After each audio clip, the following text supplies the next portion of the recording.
क्या शिवलिंग शरीर का प्राइवेट पार्ट या जननांग का प्रतीक है? क्या करोड़ों सनातनी जिस शिवलिंग का हजारों सालों से पूजा किया जा रहे हैं वो सिर्फ शरीर का एक अंग है? हैरानी की बात यह है कि सिर्फ कुछ अज्ञानी लोग ही नहीं बल्कि कुछ पढ़े लिखे सो कॉल्ड एडुकेटेड लोग भी शिवलिंग का हमेशा से ही गलत अर्थ करते आ रहे हैं। आजकल सोशल मीडिया और आधा अधूरा ज्ञान की वजह से कुछ लोग हमेशा से ही शिवलिंग का घिनौना मतलब निकलते हैं। इससे ज़्यादा घिनौना हरकत, घिनौना काम, पाप क्या ही हो सकता है?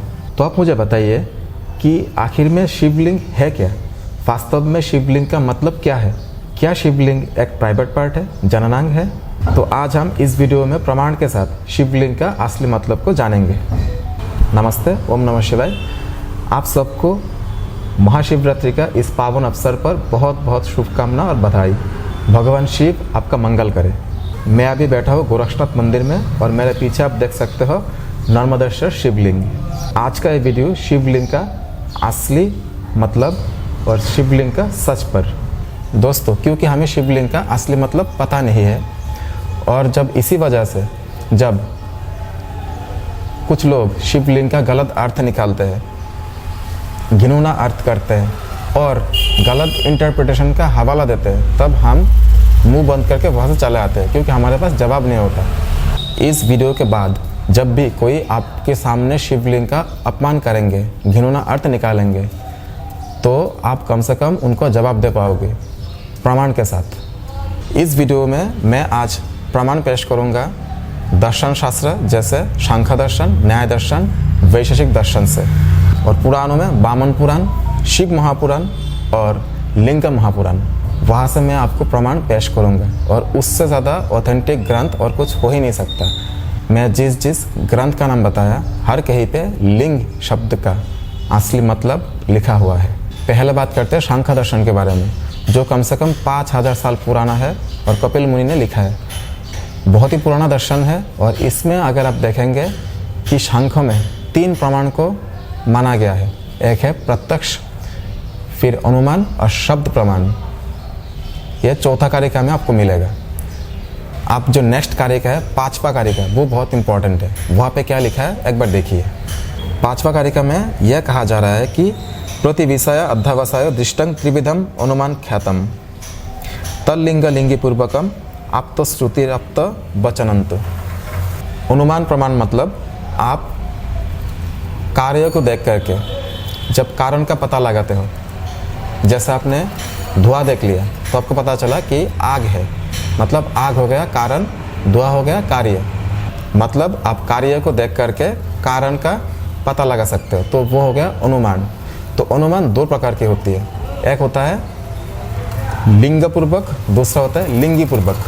कार्य को देख करके कारण का पता लगाते हो, इसका मतलब यह हुआ कि कार्य कारण का प्रतीक हुआ, और प्रतीक मतलब लिंग। और वैशेषिक दर्शन में कहा गया कि तस्य कार्य लिंगम, मतलब कार्य कारण का लिंग है। तो कारण हो गया लिंगी और कार्य हो गया लिंग। और जब आप लिंग को देख करके लिंग का पता लगाते हो, वो हो गया लिंग पूर्वक। जैसे आपने कहीं पे देखा धुआं, तो आपको पता चल गया कि वहाँ पे आग होगा, इसीलिए धुआं हुआ है। मतलब धुआं को देख करके आप आग का पता लगा रहे हो। धुआं हो गया कार्य, आग हो गया कारण। तो धुआं जो कार्य हुआ वो हो गया लिंग, किसका? आग का। तो आग हो गया लिंगी। वैसे ही आपने बादल को देख करके बारिश का पता लगा लिया, तो यहाँ पे हो गया लिंगी पूर्वक। आप लिंगी को पहले देख रहे हो, लिंग का पता लगा रहे हो। तो अनुमान 2 टाइप का होता है, वो है लिंग पूर्वक और लिंगी पूर्वक।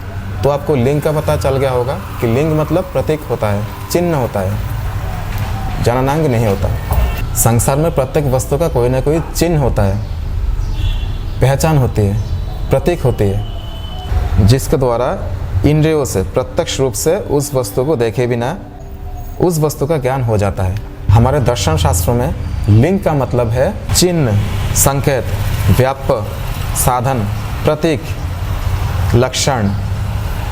उस हिसाब से लिंग का मतलब भाषा भी होता है, क्योंकि किसी चीज़ को वो एक्सप्रेस कर सकती है, क्योंकि वह लिंगी अर्थात व्यापक की अपेक्षा कम स्थान पर रहता है, इसलिए व्याप्य है।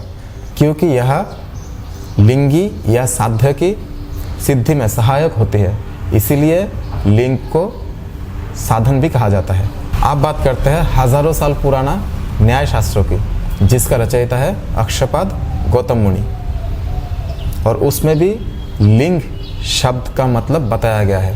न्याय शास्त्र में एक श्लोक है कि इच्छा, द्वेष, प्रयत्न, सुख, दुख, ज्ञान आत्मनि लिंगम, मतलब आत्मा का 6 लक्षण बताई गई है। यहाँ पे लिंग मतलब लक्षण, और वो लक्षण है इच्छा, द्वेष, प्रयत्न, सुख, दुख, ज्ञान। इसी दर्शन का दूसरा श्लोक में मन का लक्षण को भी लिंग शब्दों से समझाया गया है, ये भी आप देख सकते हो। आप बात करते हैं महर्षि कानाद का वैशेषिका दर्शन की, और वहाँ पे लिंग शब्द का मतलब क्या बताया गया है, ज़रा देखिए। तो वैशेषिक दर्शन में भी लिंग शब्द का मतलब चिन्ह बताया गया है। इस दर्शन का 4th अध्याय में बताया गया कि तस्य कार्य लिंगम, मतलब कार्य कारण का लिंग होता है। तो लिंग कोई पुरुष का जननांग नहीं है, उसका मतलब है प्रतीक, चिन्ह, संकेत। अब बात करते हैं पुराणों की। पुराणों में भी लिंग शब्द का प्रयोग पुरुष का जननांग के लिए नहीं किया गया। पुराणों में आप देख सकते हो कि लिंग शब्द का प्रयोग देवियों के लिए भी किया गया है। जैसे वामन पुराण में 40वें अध्याय में देवी सरस्वती का लिंग रूप में स्थित होने का वर्णन मिलता है। उसी वामन पुराण का 46वें अध्याय का श्लोक में देवी सरस्वती माँ को लिंग रूप में पूजा किया जाने का वर्णन है। आप देख सकते हो लिंग शब्द का मतलब अगर पुरुष का जननांग होता तो देवी माँ के लिए इस शब्द का प्रयोग कभी नहीं किया जाता। शिव महापुराण और लिंग महापुराण बहुत ही ऑथेंटिक ग्रंथ है, वहाँ पे भी आपको लिंग शब्द का मतलब मिल जाएगा। शिव महापुराण में लिंग को ब्रह्मरूप शिव का निष्कल निराकार स्वरूप का प्रतीक बताया गया है।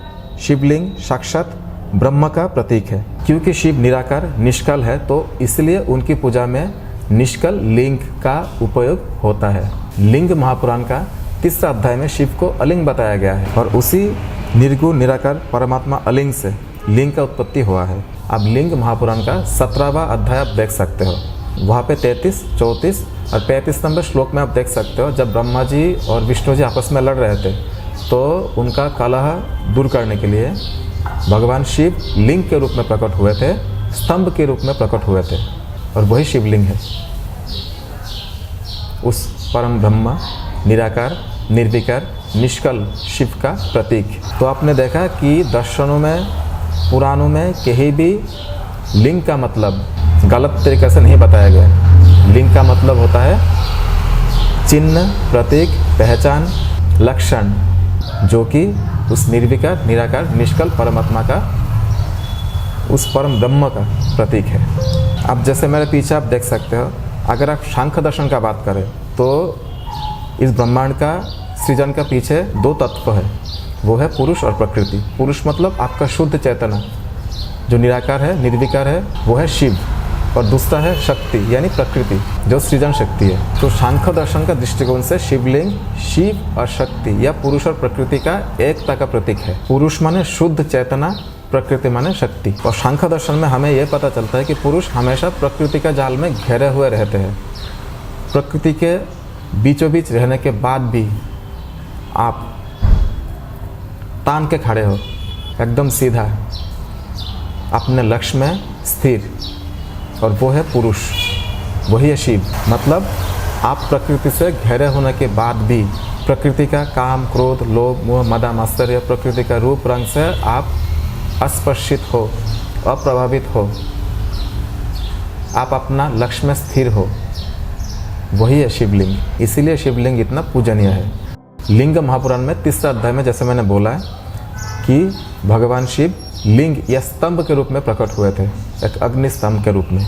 स्तंभ मतलब सहारा, जो बैलेंस करता है, जिसके ऊपर सब कुछ टिका हुआ है, और वही स्तंभ आगे चल करके शिवलिंग बना। शिवलिंग को आप नमन कर रहे हो, मतलब आप अपने शुद्ध चेतना को, जो अपना शुद्ध स्वरूप है, जो परमात्मा स्वरूप है, आप उसको नमन कर रहे हो। इसीलिए शिवलिंग इतना पूजनीय है। अगर आप निराकार रूप में पूजा करते हो तो आपके लिए शिवलिंग प्रतीक है उस निर्गुण निराकार निष्कल परमात्मा ब्रह्म का। और अगर आप साकार रूप में पूजा करते हो तो शिवलिंग आपके लिए पुरुष और प्रकृति, जो सांख्य दर्शन में बताया गया, पुरुष और प्रकृति का संयोग है, एकता है, अर्धनारीश्वर का प्रतीक है। तो शिवलिंग को पूजा करना या नमन करना मतलब आप अपने शुद्ध चेतना को पूजा या नमन कर रहे हो, जो कि प्रकृति से घिरे रहने के बावजूद भी अस्पर्शित है, अप्रभावित है, अनअफेक्टेड और बिल्कुल दृष्टा बनकर स्थित है। इसीलिए शिवलिंग इतना पूजनीय है। अगर ये बात जाने बिना आप शिवलिंग को पूजा करोगे, आप शिवलिंग में पानी डाल लो, दूध डाल लो, घी डाल लो, मक्खन डाल लो, कुछ भी डाल लो, कुछ फ़ायदा होने वाला है नहीं। उम्मीद करता हूँ कि इस वीडियो से आपका मन में जो संशय था वो दूर हो गया होगा, आपको शिवलिंग का असली मतलब पता चल गया होगा। आगे से कोई भी आपके सामने शिवलिंग का गलत अर्थ निकाले तो आप प्रमाण के साथ जवाब ज़रूर दे सकते हो। अगर ये वीडियो आपको अच्छा लगा हो, ज्ञानवर्धक लगा हो, तो इस चैनल को सब्सक्राइब ज़रूर कीजिए, इस वीडियो को शेयर और लाइक कमेंट ज़रूर कीजिए। महाशिवरात्रि का बहुत बहुत शुभकामना। भगवान शिव भोलेनाथ आपका मंगल करे, आपका हर मनोकामना पूरी करे। नमस्ते। ओम नमः शिवाय।